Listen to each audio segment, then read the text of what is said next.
Now this is a different looking e-bike here. It's from a company called DKYBikes. It's their Retro R, and I think it looks fantastic how different it is, but this vintage old style look to it about it that almost looks like it's a motorcycle, an old moped.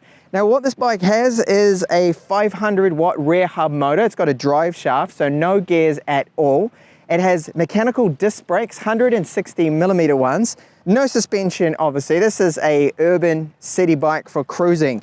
Now the maximum assisted speed that you can get out of this is 25 kilometers per hour. The battery, which is located right here, has a 384 watt hour capacity, and they do claim, DKYBikes, that it should last you for around about 60 kilometers when you're using the pedal assist mode. So in this in-depth review, I'll go over the build quality and the design of it in detail, my typical treatment, road tests, what is it like to ride, how does it climb, what is the braking performance like, and any pros and cons that come up. Now the frame and the handlebars, all the tubing is stainless steel. Now they've polished it, so it does look exceptional. They've polished out the welds, and you can't see any of that rainbow style that can sometimes come through with stainless steel either. So the frame is really good, the quality and the finish of it. Now this is really well done. What looks like a carry pack right here is in fact where the controller for the battery and the motor is housed within this pack here. Now it's made out of genuine leather strap around here. All the leather they've used is proper leather, and it's Italian leather too. And this, what looks like a water bottle, is in fact our battery. So 384 watt hours. It does take 4 hours approximately to fully charge. And the good thing about it, it just looks like a water bottle. So it all matches in with this retro aesthetic they're going for, that vintage look. The pedals here, these are made from a well-known company, Welgo, and they feel really good, and they do match with the design of it all in the silver that we've got. Here on the left side of the crank, we have our speed sensor. So this is detecting when you are pedaling. That's when it will give you the pedal assistance up to 5 levels. Mechanical disc brakes on the rear, 160 millimeter ones. They are very typical this size. Then 160 millimeter mechanical discs at the front too. Now, if I was to criticize something about this bike, it is the brakes. I really think they should have gone with hydraulic disc brakes with such a heavy bike like this. Now we have alloy rims on this with steel spokes, and the hubs are also steel there too. Now I like the fact that they've gone with 24-inch size tires, but they are 3 inches wide. The tread pattern is a city road style tire, which is fitting for a bike like this. You certainly wouldn't be off-roading with it. Our front headlight is continuing with that retro style, so vintage looking light here, nice and large. It has a yellow tint to it, and when you turn on this front headlight, it does dim the display. And more leather is used for our cable management around the front handlebars and on the handlebars. The bike rack here has a carry weight of 25 kilos, and like the rest of the bike, it is also made out of stainless steel. The rear mudguard does include a tail light. Now this one is solar powered, and it does come on automatically. It's not connected up or wired in to the front headlight. The kickstand used is a sturdy one that has to take quite a bit of weight, as this bike does weigh just over 30 kilos. It does not rattle around, and so far I've found it great, and it holds up the bike well, and it's not fallen over once. The battery is sealed, and right here there is a little waterproof dust cap where you plug it in to charge. You can replace these batteries, you can buy them new from them, but they do cost around about 600 euros for a new battery. The seat, this is again made out of genuine leather. It's a hard leather seat. It's fully adjustable, so you can drop it right down or raise it right up for various different rider heights. Swept back handlebar here, so this is adjustable. You simply just push this down, lift up the lever, and you can change the angle of these handlebars to however you like. So you can raise them up a little bit, you can drop them down to being more flat. Now the swept back style is not a style I normally go for, but it is quite comfortable, and it means when you're riding, you're more at an upright sort of style. Your back is definitely a lot straighter than, say, a mountain bike, straight handlebars.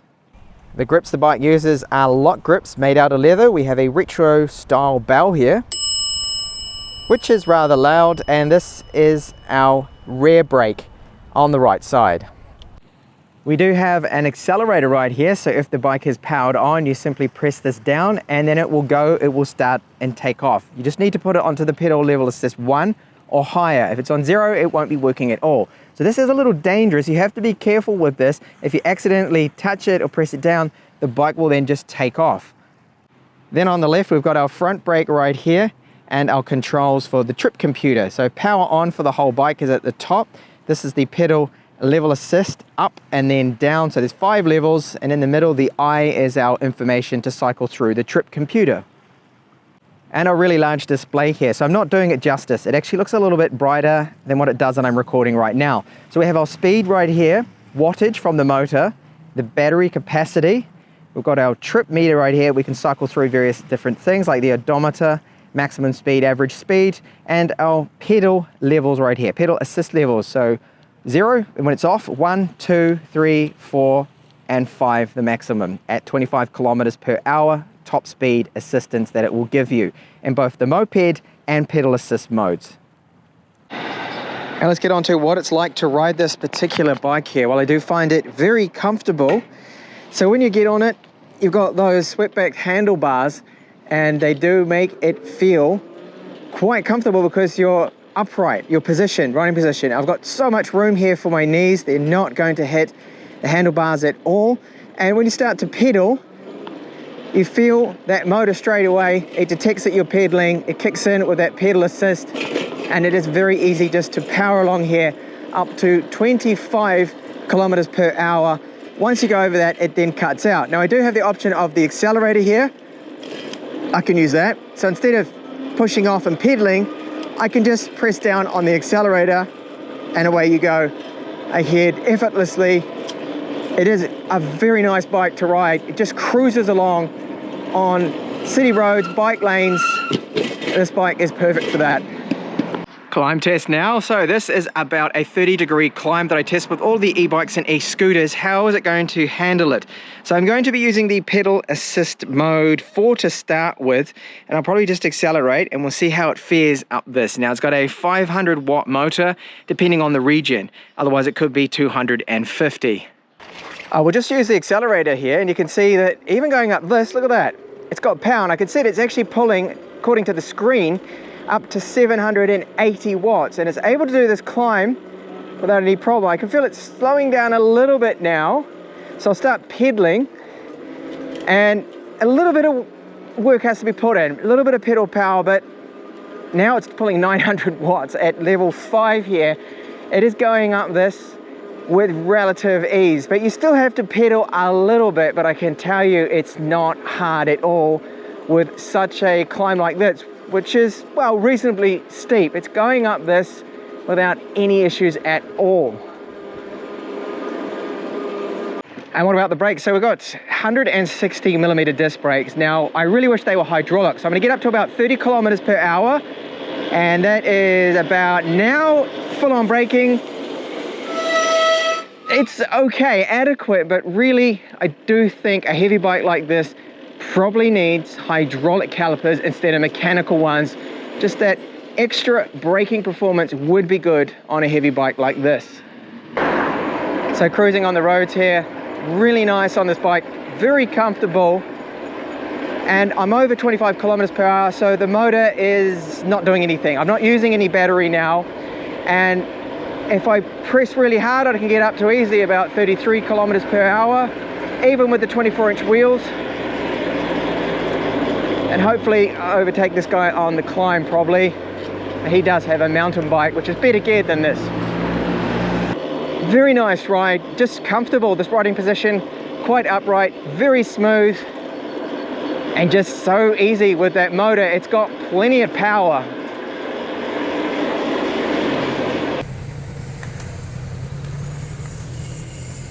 Now, what range are you looking at on this?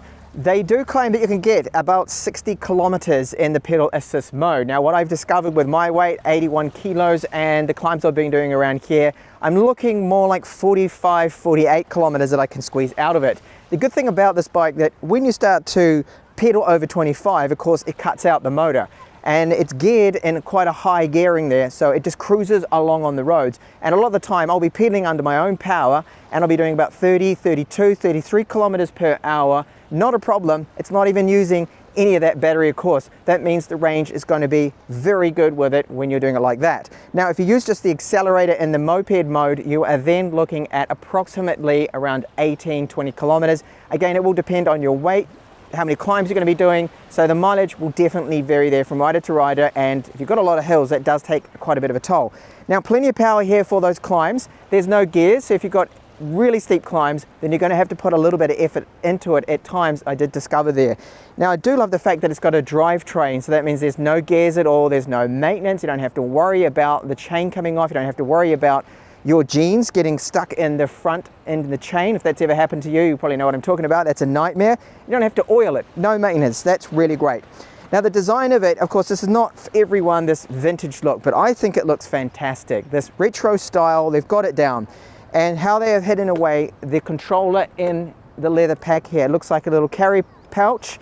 And then we've got what looks like a water bottle is in fact that battery there. Now, the battery charge isn't only 4 hours.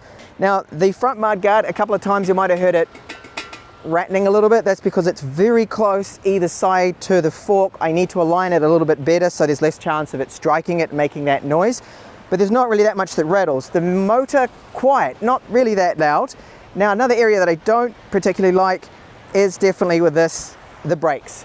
I think they're okay, they're adequate, but I think they should be hydraulic calipers and not mechanical ones. So you've got just a little bit of added performance there, so it does brake a little bit better, because after all, the second con of the bike really is it is heavy. This thing is 30 kilos. It's not a bike that you want to be carrying upstairs or lifting up into a van or onto public transport every day. It's not for that. This is an urban cruising style bike, and it's certainly great at that. The display, nice and large, lots of information right there. That is really good. The light at the front is adequate enough. It's not super bright, and we do have that one at the rear too as well. So all up, I think this is a fantastic e-bike if you're after something that is different, but it doesn't come cheap. It's about 1,500 euros at the time of me recording this review. So it really depends on the style of bike you want. You need to factor that in. If this is something you're looking for, you want something that stands out. A lot of people will be asking questions about it. When I've been riding around, there's been a lot of people going, what bike is that? You know, is it a motorcycle? Is it a moped? It's an e-bike. That's what it is, of course.